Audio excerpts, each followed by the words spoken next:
It's a critical period for the retail sector in the run-up to Christmas, yet the uncertainty around Brexit continues to be a black cloud over the UK economy as a whole.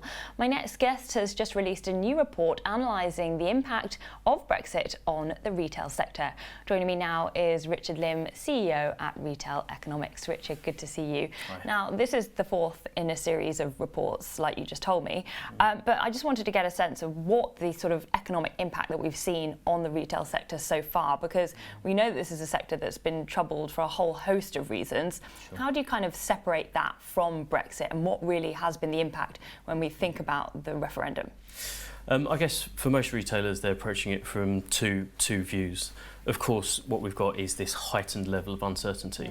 And so for retailers, they're really holding back on major capital investment plans, waiting for more clarity and more certainty over what's likely to unfold over the next few months regarding Brexit. The second part of this is around consumers and consumer confidence.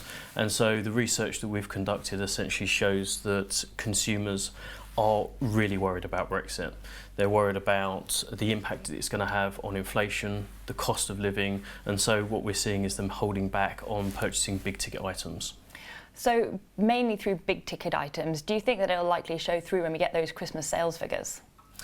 There's certainly, there's so much uncertainty. We still don't know what's going to happen when it comes to the end of October at the moment. So I think in the scenario of having a hard or disorderly Brexit, that seems increasingly unlikely now because of what's happened through Parliament.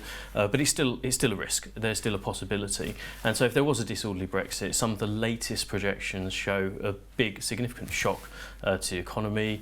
GDP could fall as much as 5.5% according to the Bank of England. Unemployment could rise to 7%. Inflation could rise to 5.25%. So all of these will have a significant impact on consumer confidence and their propensity to spend. Okay, so it looks like the chances of a hard Brexit are in decline. Nonetheless, if we do find ourselves in that situation, what could be the impact of sourcing costs for retailers? Sure. I mean, this is probably the biggest concern for some retailers.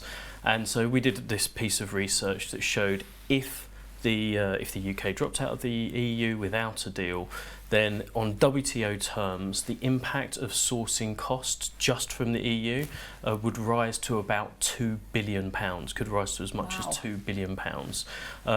This is based on the temporary schedule of tariffs, and so the government has essentially said they would eradicate most tariffs with the EU, so there'd be zero-rated tariffs, but this wouldn't be included on most of food and most of clothing. So through those additional import costs from the EU, it could add up to about £2 billion.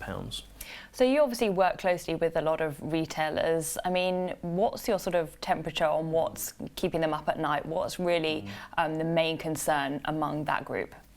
I think the biggest concern is continuity of supply. And so what we found is about 2/3 of retailers said they are worried about making sure that essentially they can get the goods and put them into their shops, or at least make them available for their consumers, for their customers. But they're also worried about the technical aspects of changes in regulation. They're also worried about, of course, the additional cost burden that's going to place on import costs, and this could have a significant impact on cash flow and things like that, just to make sure that the business continues to tick along. So looking a little bit further ahead and trying to put potentially a little bit more positive goggles on, I mean, if we do get some trade deals, say with the EU and Japan, I mean, is that likely to benefit the retail sector? Well, even in the scenario of a no deal, it's going to have a varied impact across different sectors and different retailers. And I think what's really important here is that some retailers have done all of their homework. They understand their supply chains, they understand the quantities, the volumes, the potential changes in tariff costs, and whether or not they can switch supply chains as well. So for a lot of the industry, this is actually about being able to react to these changes really, really efficiently. And so there's a competitive advantage element to this, where if they can outmaneuver their competitors, then actually it's all about being able to respond in an effective manner. All right, Richard, thank you so much. That was Richard Lim, CEO at Retail Economics. I'm Victoria Scholar, and thanks for watching IGTV.